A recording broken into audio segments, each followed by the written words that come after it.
오늘 저녁에 주시는 은혜의 말씀은 요한계시록 21장입니다.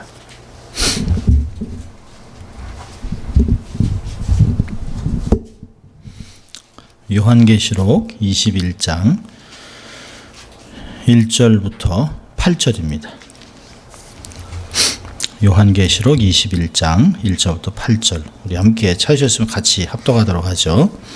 또 내가 새 하늘과 새 땅을 보니 처음 하늘과 처음 땅이 없어졌고 바다도 다시 있지 않더라.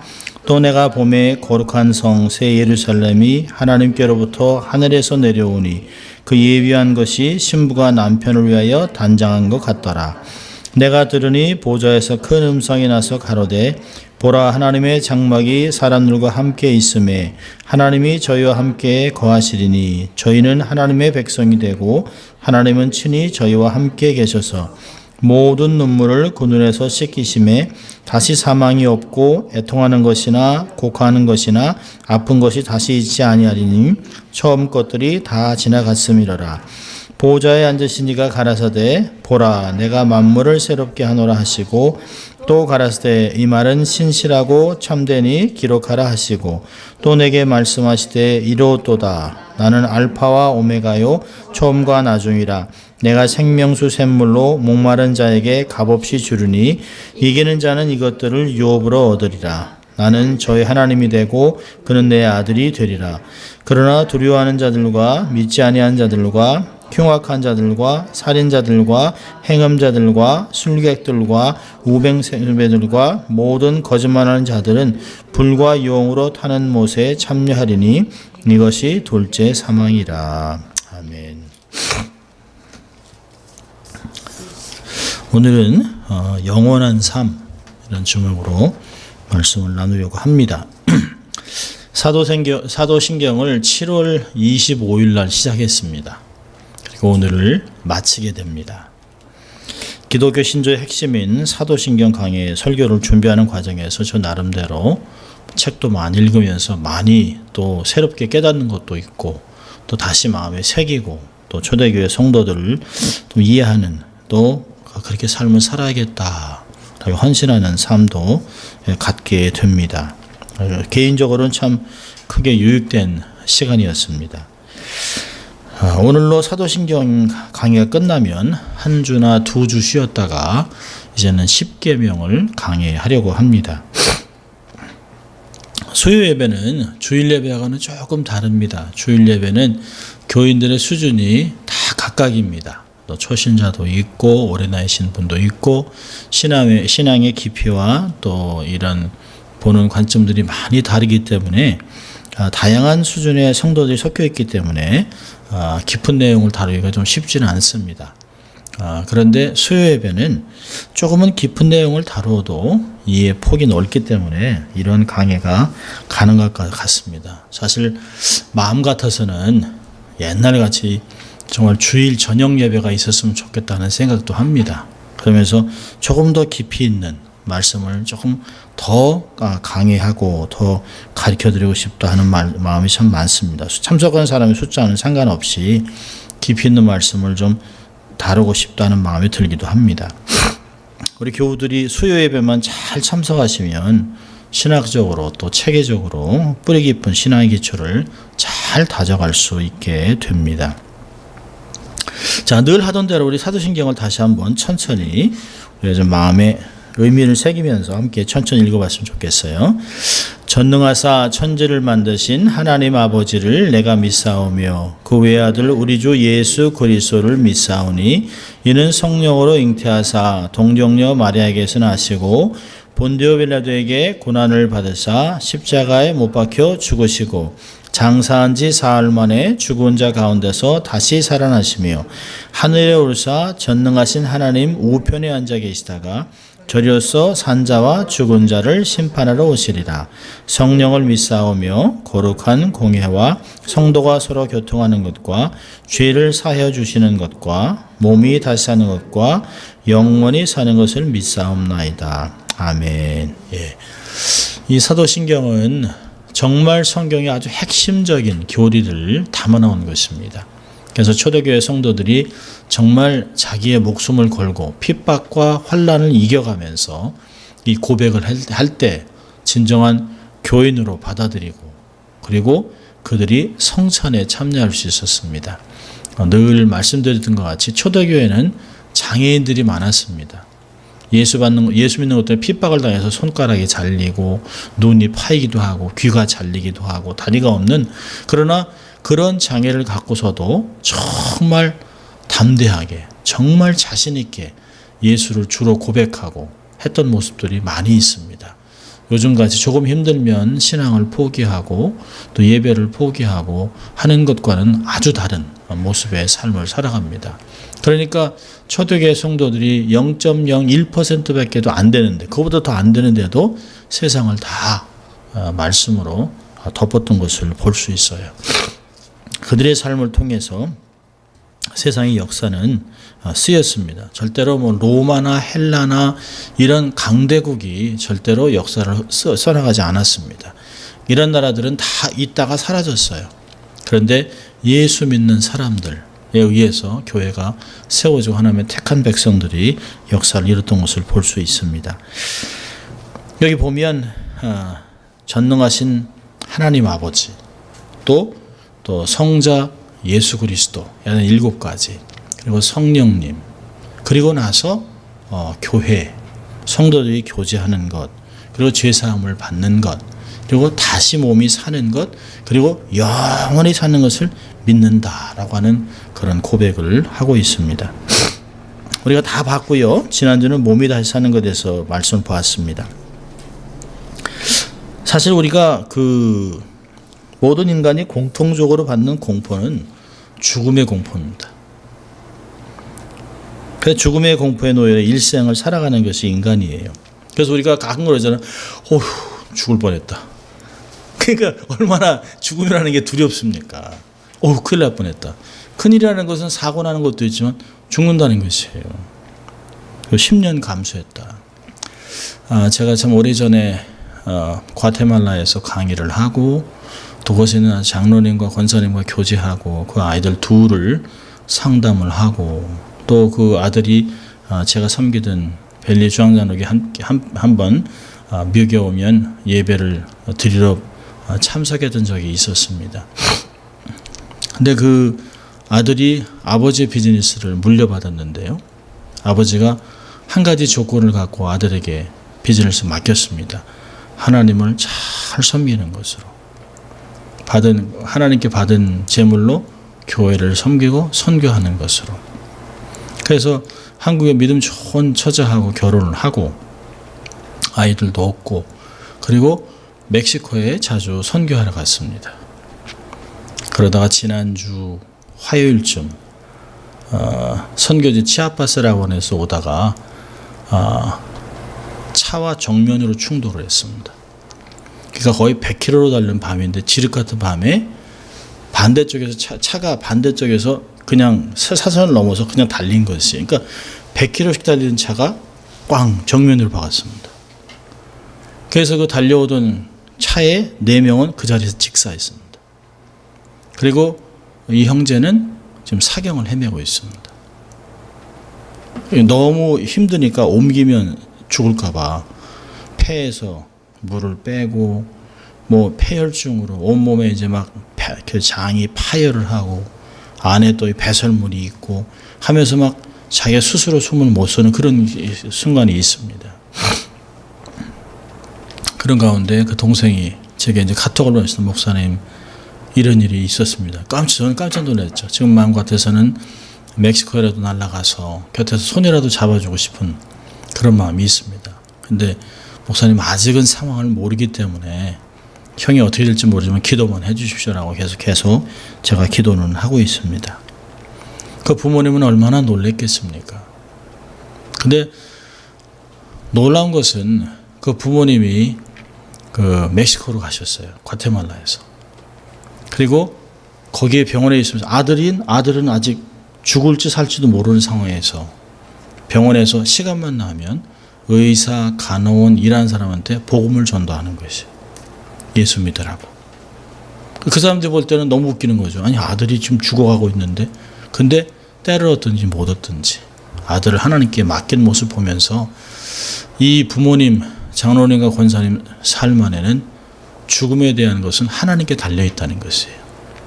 살고 죽는 건 하나님이 하시는 것이고, 죽으면 영원히 하나님 나라에 있고, 살려주시면 감사해서 영광으로 살 것이다 라고 하는 것을 보면서 얼마나 참 도전이 되는지 모릅니다. 보통 같으면 왜 이런 일이 내게, 그리고 가슴을 치고 아마 까무러치고 난리를 폈을 것이에요. 근데 권사님이 조용히 복도에, 은행 복도에, 그 병원 복도에 앉아서 계속 지나가는 사람에게 복음을 전한다는 것이, 그걸 며느리가 보고 카톡에 올렸어요. 목사님, 저희 어머니가 이렇습니다. 그걸 보면서 어휴, 사나 죽으나 주의 것이라고 하는 것, 이 두렵지만, 사람이 죽음이 두렵지 않은 사람이 어디 있겠습니까? 정말 자기 삶에서 첫 아들을 낳고 그 아들이 살아가는 걸 보면서 참 하나님에 대한 소망도 생기고, 또 이런 믿음으로 자기의 것들 다 넘겨줬는데 이제는 막 삶이 끊어져 가는 것 같은 상황에서도 하나님의 삶을 살아가고 있습니다. 우리는 정말 죽음을 두려워하며 살아가요. 전전긍긍합니다. 죽을까봐 늘 조심조심합니다. 저는 그 방에 창문이 있어서 더울 땐 좋았는데요. 이게 요즘 갑자기 막 추워가지고 하루 종일 앉아 있다가 덥다고 이제 반바지를 입고 있다가 감기가 들어버렸습니다. 그러면서 이 감기 들은 것도 얼마나 불편한지 몰라요. 숨도 잘 안 쉬어지고 콧물 나고 어렵습니다. 그럼 히브리서 2장 14절부터 15절까지 보면 우리가 어떤 삶인지 알아요. 자녀들은 혈육에 함께 속했으며 그것 또한 한 모양으로 혈육에 함께 속하심은 사망으로 말미암아 사망의 세력을 잡은 자 곧 마귀를 없애하시며 또 죽기를 무서워함으로 일생에 매여 종노릇하는 모든 자들을 놓아주려 하심이니. 예수님이 오신 목적이에요. 죽음 때문에 덜덜덜 떨고 전전긍긍하고 있는 사람에게 죽음 후에 사후세계에 대한 소망을 주시고 마귀의 권세를 다 끊어버렸습니다. 그러니까 예수님은 자기의 죽음으로 제일 무서운 원수인 죽음을 이기신 분입니다.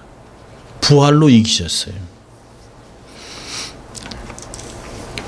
과거나 모든 인간들이 이 문제를 가지고 언제나 물었고요. 또 장래에도 모든 사람이 이렇게 물을 질문입니다. 욥은 14장 14절에 사람이 죽으면 어찌 살겠습니까?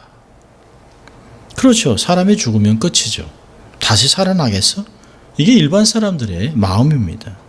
그러면서도 사람들은 사후 세계에 대해서 희미한 의식을 갖고 있습니다.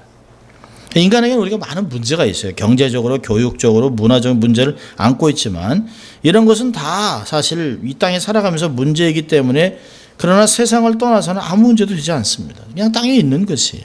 그러나 예수님이 그랬어요. 마태복음 16장 26절에 사람이 온 천하를 얻고도 제 몫을 잃으면 무엇이 유익하리요? 아무리 돈을 많이 벌어야 소용없다는 것이에요. 죽으면 끝이라는 것이에요. 생명의 문제, 영원한 삶의 문제는 사람 인생 문제의 가장 근본적인 문제입니다. 동서고금을 막론하고 모든 사람들은, 모든 시대 사람들은 다 죽으면 어떻게 될까? 사후 세계는 정말 있을까? 그러면서 굉장히 궁금증이 있었습니다. 애굽 사람들은 사람이 죽으면 배를 타고 저 나라로 간다고 해서 왕릉의 관 옆에 배를 지어놨습니다. 왕이 이걸 타고 가라는 것이에요. 또 죽은 후에는 현세와 똑같은 삶을 산다고 지하의 세계가 떠 있다고 해서 바로의 무덤인 피라미드에 많은 것들을 넣어놓고 또 거기에 노예를 산매장까지 했습니다. 생매장을 했어요. 또 많은 왕릉에는 유물들이 발굴되는 것도 보면 그런 관점에서 동일한 것들입니다. 사후세계가 있다라고 생각하는 것이에요. 헬라 사람들은 사람을 무덤 속에 묻기 전에 시체 위에다가 동전 하나를 넣어줍니다. 그것은 사람이 죽은 후에 지하세계에 있는 강을 건넌다고 그러는데 스틱스 강이라고 하는데요. 그 강을 건널 때 벳사공 카론이라고 하는 사람한테 삭술 주라고 입에다가 동전을 넣어줍니다. 여러분 중국 사람이나 월남 사람이나 보면 우리가 이렇게 로즈힐 같은 데 가면 우리가 그냥 조용히 기도하고 하지만 그 사람들은 앞에 뭐 어떤 사람들은 뭐 과일도 깎아놓고 향도 피우고 그리고 돈을 이렇게 막 태웁니다. 바로 죽고 나면 돈을 태워서 황천길을 가면서 잘 쓰라고 돈을 많이 태워줍니다. 그런 거 보면 사람들이 사후 세계, 다음 세계라는 것은 그 믿어요. 있습니다. 그런 게 있다고 믿어요. 그래서 현대에서도 극단의 유물론자 외에는 내세와 영생을 믿습니다. 있다는 것이. 그러니까 죽기 전에 자꾸 두려움이 오는 것이. 죽고 나서 내가 분명히 어디로 둘 중에 한 군데는 갈 거라는 거죠. 편할 것이냐, 불편한 것이냐. 자, 그러면서 그랬기 때문에 사실은 이런 죽음에 대해서도 알지만 모든 사람은 영원히 살고 싶은 욕망을 갖고 있습니다. 그래서 사람들이 항상 원하는 게 무병장수. 복을 받기 원하잖아요. 무병장수. 아무리 한 120세까지 살아도 골골골 하면서 40년을 산다면 그건 축복이 아닙니다. 정말 병 없이 건강하게 오래 있는 것, 그게 얼마나 중요한지 몰라요. 나이가 들면서 사실은 더 새록새록 느껴지죠. 아, 이 병 들면 안 되겠다. 옛날 같은 병 들면 그냥 한번 하고 약 한번 먹고 벌떡 일어날 수 있습니다. 근데 세월이 지나면서 60, 70이 넘어가면서 사람들이 한번 병 들면 체력이 뚝뚝뚝뚝 떨어집니다. 그래서 두려워하는 것이에요. 사람이 조금 더 오래 사는 사람은 있지만 영원히 죽지 않고 살 수 있는 것은 없습니다. 그래서 다 죽는다라고 하는 것을 현실로 받아들입니다. 모든 사람은 죽었어요. 지금도 죽어가고 있어요. 앞으로도 다 죽을 것이에요. 고려시대에 이런 무명의 시인이 쓴 시조가 있는데요. 여러분 아마 전에 들으셨을 거예요. 왼손에 가시 들고 오른손에 막대 잡고 가는 청춘 가시로 맞고 오는 백발 막대로 치려더니 백발이 제 먼저 알고 지름길로 오더라. 그러니까 자신이 늙어지는 것을 한탄하는 내용이에요. 세상에 살면서 젊었을 때 누렸던 부귀와 영화도 세월이 지나면 그냥 사라집니다. 그러다 어느 날 갑자기 병들고 늙은 자기를 보면서 한탄하고 슬퍼하는 것입니다. 후회해도 소용없죠. 세월이 지나면서 왜 자꾸 머리가 빠지지? 머리가 너무 하얘진다. 눈은 왜 자꾸 침침해지지? 이빨은 이렇게 아프지? 이게 잘 안 들리지? 저도 가끔 이렇게 얘기를 하다 보면 아이들이 아빠 why you screaming? 제가 잘 안 들리니까 자꾸 큰 소리로 얘기하는 것이에요. 그러니까 아이들이 하면서 아니 아빠가 언제 소리 질렀다고. 근데 보면 그렇게 되는 것이에요. 점점. 내가 안 들리기 때문에. 그런 걸 보면서 사람이 늙는 것이나 하는 것을 받아들이는 것이죠. 돈이 많든 지위가 많든 많이 배운 사람도 결국은 이렇게 늙어가면서 결국은 죽는 것입니다. 의술이 아무리 발달해도 죽음의 문턱을 넘을 수는 없습니다. 넘지 못합니다. 자, 그렇다면 우리가 영원히 사는 것을 믿습니다라고 하는 고백은 어떤 의미가 있을까요? 성경은 영생에 대한 것들을 가르쳐 줍니다. 여러분, 기독교는 인생이 어디로 와서 어디로 가는지를 정확하게 가르쳐 줍니다.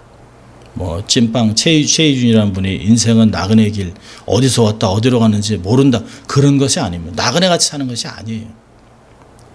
분명히 하나님께로 왔다가 하나님께로 가는 것이에요. 마지막에 심판이 있습니다.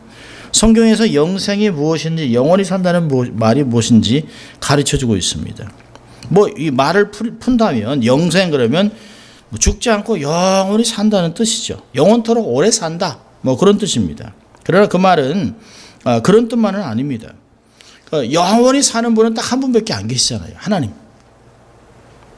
그렇다면 영생이라는 것은 요한복음 17장 한번 볼까요? 요한복음 17장 3절을 보면 영생이란 이렇게 해서 그 정의를 내리고 있습니다. 요한복음 17장 3절입니다. 자, 요한복음 17장 3절은 영생은 곧 유일하신 참 하나님과 그의 보내신 자 예수 그리스도를 아는 것이라. 그러니까 우리의 삶은 그 영생이라는 것은 하나님의 생명에 우리가 참여한다는 뜻이에요. 그러니까 오래 살 뿐만 아니라 하나님의 생명과 같은 생명을 우리도 갖는다는 것입니다. 그러니까 그렇다면 이 영생은 죽은 후부터 시작되는 것이 아니라는 것이에요. 우리가 살아있는 동안 이것을 믿어야 죽어도 계속되는 것이에요. 그래서 진정으로 죄를 회개하고 예수를 믿어 거듭나게 된 사람은 그때 이미 영생을, 하나님의 생명을 얻게 되는 것이에요.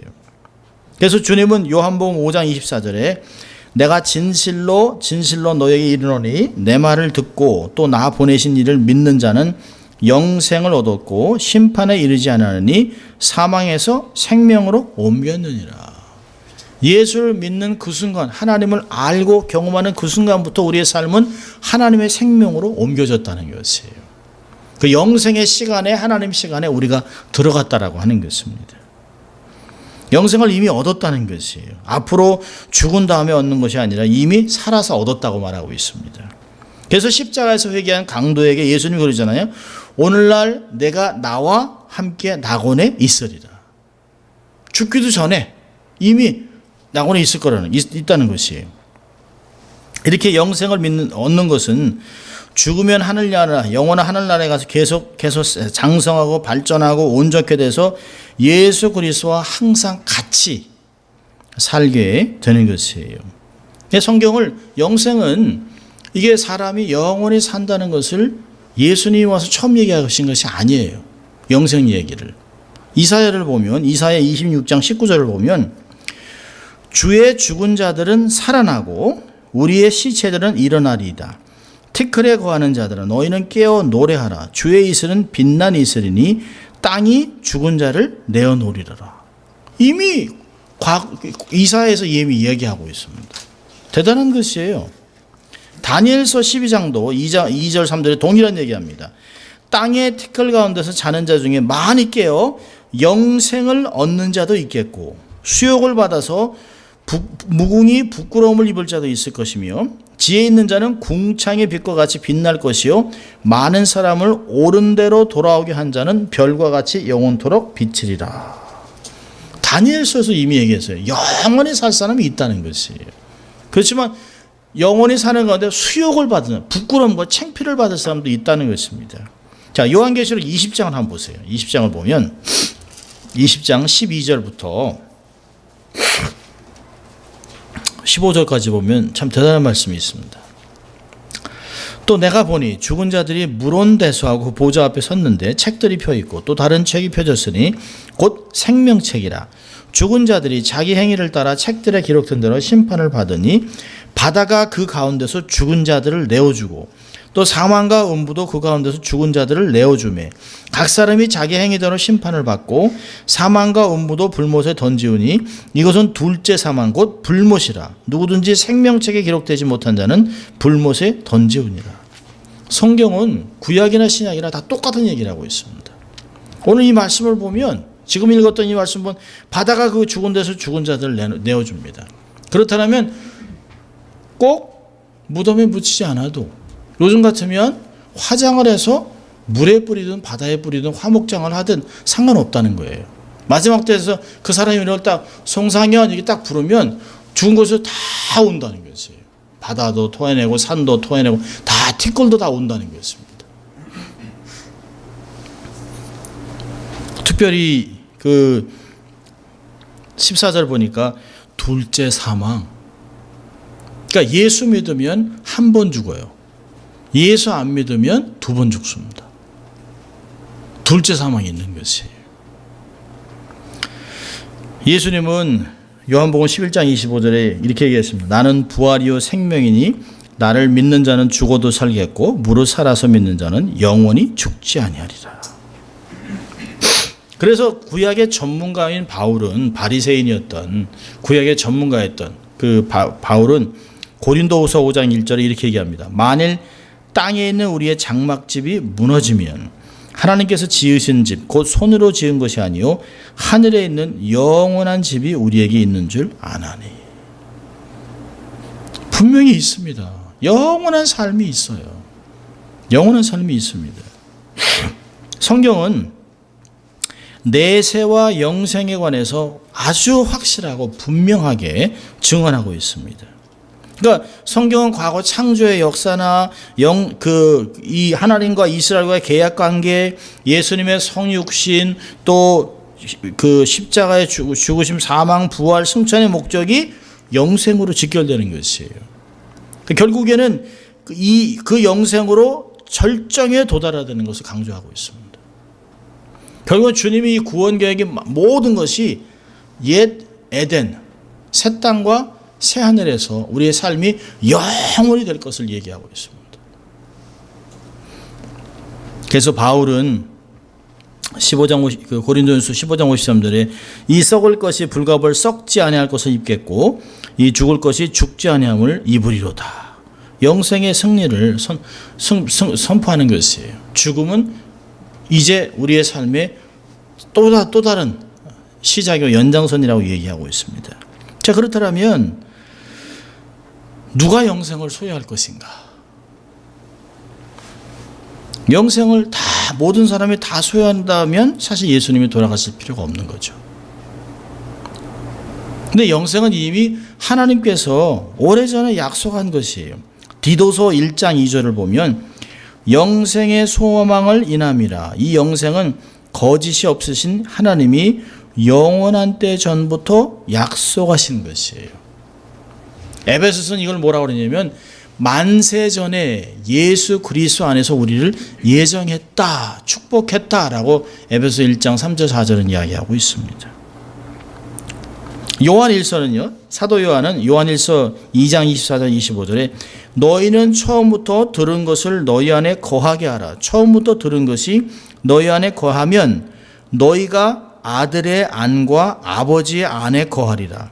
그가 우리에게 약속하신 약속 이것이니 곧 영원한 생명이니라.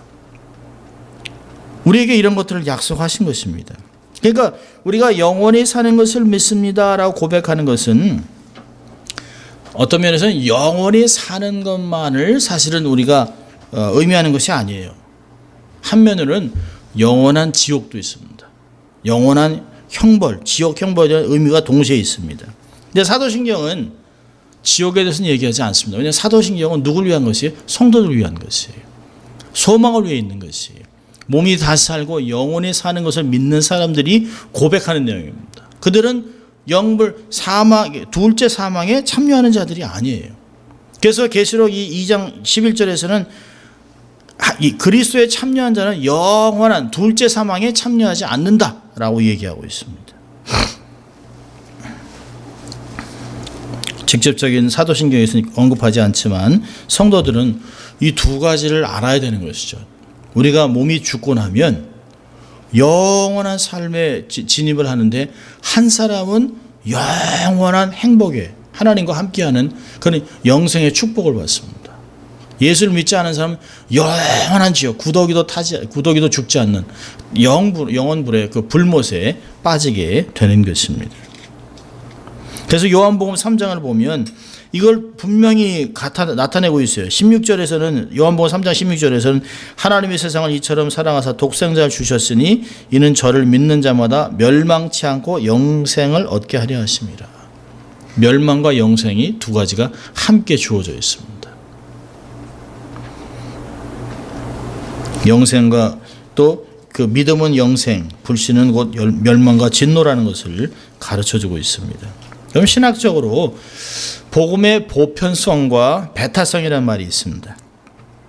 복음의 보편성이라는 말은 예수님께서 십자가에서 못 박히신 그 보혈의 공로는 인류 누구에게나 다 미친다는 것이 남녀노소 빈부 귀천 인종에 상관없이 모든 사람에게 이 복음이 열려 있습니다.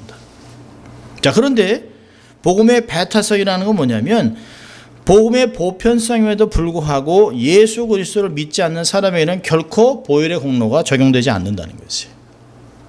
굉장히 익스클루시브한 거죠. 예수를 믿는 사람에게만 주어진 것이에요. 천국의 소망은 믿는 사람에게만 임하는 구원의 축복을 얘기하는 것입니다. 그런 의미에서 연결하면 우리 몸이 다시 살아나서 영원히 죽지 아니한 새로운 몸을 입었을 때 정말 이 세상에서 예수 그리스도를 믿고 영접한 사람은 세상 마지막 날 천국 백성으로 영원히 살아갈 것을 보장하는 것이에요. 그렇지만 그렇지 않은 사람은 영원히 불 속에서 형벌 속에서 사는 것입니다. 그렇다면 우리가 예수 믿는 사람들이면 예수 믿지 않는 사람을 볼 때 불쌍해 보여야 되는 것이죠.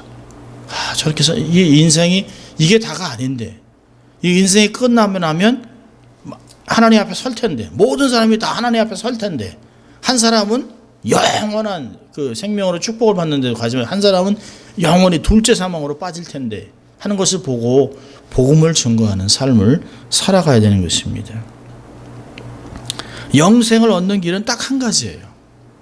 예수 그리스도를 믿는 것입니다. 영생은 전적으로 예수 그리스도와 관련이 있어요. 그러니까 로마서 6장 23절은 우리가 잘 아는 말씀 같이 죄의 삭은 사망이요 하나님의 은사로 그리스도 예수 안에 있는 영생이니라. 하나님 우리에게 영생을 주셨는데요. 이 영생이 예수 안에 있다는 것이에요. 예수 안에. 요한일서 5장 1절에서 예수께서 그리스도이심을 믿는 자마다 하나님께로 난 자니 또한 내신 이를 사랑하는 자마다 그에게서 난 자를 사랑하시느니라. 예수 그리스도를 닮지 않고는 영생을 얻을 길이 없다는 것이에요. 사도행전 4장 12절에서는 다른 이로서는 구원을 얻을 수 없나니 천하 인간의 구원을 얻을 만한 다른 이름을 우리에게 주신 일이 없음이니라 하였더라. 다른 길이 없어요. 아무리 세상적인 기준으로 착하고 많은 사람을 돕고 많은 것을 해도 예수를 안 믿으면 소용없다는 것이에요. 그런 거 보면 참 언페어한 것 같죠. 주를 위해서 아무 헌신도 안 하고 아무것도 못했지만 마지막에 십자가에서 예수님을 주로 고백했던 그 강도, 주일 성수 한 번도 못 해봤어요. 헌금도 한 번도 못 해봤어요. 이렇게 봉사도 한 번도 못 해봤어요. 선교도 한 번도 못 해봤어요. 착한 일 하나도 못 해봤어요. 그런데 예수 믿은 것 때문에 천국 간 것이에요. 하나님 우리에게 그렇게 해주신 것이에요. 구원은 절대로 자력 구원이 아닙니다. 성경은 자력 구원을 거부합니다. 우리는 스스로 우리를 구원할 수 없어요. 그래서 갈라디아서 2장에서는 우리에게 믿음이 밖에서 왔다는 것이에요. 믿음이 온 후로 우리의 삶이 변했다는 것입니다. 믿음이 오기 전에는 우리가 여전히 죄 가운데 있었지만 믿음이 온 후는 우리가 그리스도 안에서 하나님의 자녀가 됐다라고 이야기하고 있습니다. 예수님이 요한복음 14장 6절에 나는 길이요 진리요 생명이 나로 맘지 않고는 아버지께로 올 자가 없습니다. 많은 사람들이 너무 독선적이지 않냐? 성경이 그렇게 얘기하신 것이에요. 하나님, 그러니까 알교할 필요가 없습니다. 논쟁할 이유가 없어요. 성경이 그렇게 얘기했기 때문에 우리는 그렇게 믿는 것이에요. 성경대로 믿고 성경대로 이야기하는 것입니다. 우리가 이 세상에 사는 것이 전부가 아닙니다. 영원한 세상에 영원토록 살아가게 될 것이라는 것을 믿고 고백하면 우리의 삶은 달라져야 되는 것이죠. 흔히 우리 인생살이를 나그네에 비유하잖아요. 여행 다닌 사람이 잠시 머무는 곳이 아무리 아름다워도 결국은 미련을 두지 않습니다. 막 여행가 재밌어졌는데 결국은 집에 돌아와서는 홈 스윗 홈 그런다고. 더 좋은 곳에서 자고 더 좋은 곳을 먹었음에도 불구하고 그건 우리의 거처가 아니에요. 그냥 지나간 것이에요. 여행한 것이에요. 하나님께서는 우리 위해서 아름다운 천국을 준비해 놓으셨습니다. 우리 가운데 가족 중에 먼저 세상으로 우리 가족 중에 먼저 세상으로 보낸 분들이 있잖아요. 참 슬퍼하고 아파하고 눈물을 흘리기도 합니다. 참 세월이 지나면 잊혀지려니 생각을 했었습니다. 저희 아버님도 소천하신 지 이제 18년, 어머니 돌아가신 10년, 장인어른도 이미 가신 지 9년 이렇게 되셨습니다. 이 지나가면 잊혀지려니 아니에요. 잊혀지지 않아요. 오히려 어떤 때는 막 힘듭니다. 옆에 계셨으면, 이게 좀 이런 거 좀 물어봐서 좀 지혜를 얻었으면. 근데 슬프기도 하지만 한편으로는 이제 좀 있으면 만난다. 이제 조금 있으면 이게 20년이 될지 30년이 될지 하지만 하나님이 나를 오라라고 하면 부르는 것이에요. 성경에 보면 이런 비슷한 그림을 보여주고 있습니다. 창세기를 보면 요셉이 참 애굽에서 정말 총리로 아주 대단한 권세를 가졌잖아요. 그리고 형들이 왔을 때 자기가 요셉이라고 얘기하고 형들은 놀랐습니다. 그리고 형들이 가서 야곱에게 요셉이 살아있다고.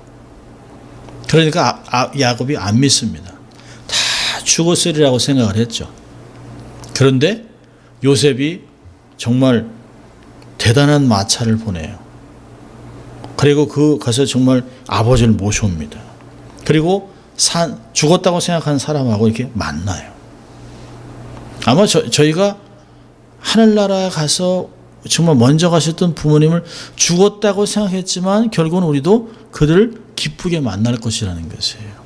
보면서 그렇게 되지 않을까. 우리도 금이 환영을 해서 죽었다고 생각한 그분들이 다 거기 계세요. 다시 만나는 때가 올 것이라는 것이에요. 이것이 사도신경이 우리에게 가르쳐주는 마지막 교훈입니다. 우리의 눈에서 모든 눈물을 씻기고 우리 예수 그리스도와 함께 영원히 살게 될 것이에요. 여러분 21장을 보면 그 4절에 보면 우리가 읽었습니다마는 그때는 없는 게 있어요. 사망이 없고 애통이 없고 곡하는 것이 없어요. 아픈 것이 없습니다. 이건 다 지나간 것이에요. 그런 것이 이런 것들이 없는 새로운 곳에서 영원히 기쁨, 죽음이 없는 그런 삶을 살아갈 것이라는 것이에요. 여러분 사도신경은 끝으로 아멘 그리고 끝나잖아요. 여러분 아멘이라는 게 히브리어 말로 아멘이에요. 아멘. 그 단어가 아멘입니다. 그 아멘이라는 뜻이 진실로 그대로 되기를 바랍니다 라고 동의하는 것이에요. 고백하는 것이에요. 확인하는 것이에요. 그렇다면 우리가 사도신경을 나의 신앙 고백으로 딱 하고 그걸 고백하고 동의하고 확인한다는 뜻으로 아멘 하는 것입니다. 정신없이 그냥 사도신경 그냥 후딱 해치우는 것이 아니에요. 내가 이렇게 믿습니다. 성부 하나님 믿고 성자 예수 그리스도 통해서 구원받은 걸 믿고 성령님이 아직도 우리의 역사하는 걸 믿고 우리를 교회로 만들어준 걸 믿고 성도가 서로 교통하고 죄를 사해 주시고 우리 몸이 다시 살고 영원히 사는 것을 내가 믿습니다 라고 함께 고백하는 것이에요. 우리가 아직도 이 세상에서 사는 것은 우리를 통해서 하나님이 이 땅에서 우리에게 하실 사명이 있기 때문에 여전히 남아있는 것입니다. 내가 세상에서 뭘 할 것이냐. 그걸 모르는 거예요. 하나님이 내가 해야 되는 것이 있어요. 나만 할 수 있는 하나님의 일이 있습니다. 우리가 볼 땐 작은 것 같지만 하나님이 우리에게 맡겨놓으신 것이에요. 사도 바울은 자신에게 맡겨진 사명이 소중하기 때문에 자기의 생명을 조금도 귀하게 여기지 않는다라고 되어 있습니다. 그러면서 현재 당하는 고난이 장차 나타날 하나님의 영광과 좋게 비할 수 없다. 그 영광에 우리가 동참할 것이기 때문에 지금 당하는 고난 견딜 수 있다라고 생각하는 것입니다. 우리가 조금씩 너무 분주하게 삶을 살기보다는 가끔 우리 삶에 쉼표를 찍고 삶을 돌아보고 내가 이런 거 좀 미스했구나. 내가 이제 다 우리 사랑하는 가족도 만나고 어머니 아버지도 만나고 또 믿음의 선배들도 만나고 주일학교 선생도 만나고 교수도 만나고 또 2주 전에 저희 지도 교수님이 췌장암으로 돌아가셨어요. 그 교수님도 또 만나고 이런 것을 생각하면서 만나기 전에 후회 없이 삶을 살아야 되겠다. 하나님에게 나를 부르실 텐데 그런 그 다짐을 하고 정말 주님과 함께 사는 삶, 더 이상 어둠과 죽음과 고통이 우리를 지배하지 않는 그곳에 영원히 아름다운 삶을 소망하고 살아가는 우리가 될 수 있기를 주의 이름으로 축원합니다. 기도하겠습니다. 하나님 아버지 감사합니다. 오늘도 하나님 사도신경의 마지막 부분을 보고 또 우리의 삶에 이것을 우리의 신앙 고백으로 삼게 하신 주님 감사합니다. 하나님, 하나님과 함께 교제하며 하나님의 생명인 영생에 동참하도록 특권을 주신 아버지 하나님 감사합니다. 죽음을 이기신 예수 그리스도를 통하여 우리도 죽음 넘어 새로운 삶을 기대하며 이 땅을 잘 살아갈 수 있도록 주님 축복하시고, 그래서 믿음으로 세상을 이겨나가는 저희들 될 수 있도록 인도해 주시옵소서. 감사하고 예수님 이름으로 기도합니다. 아멘.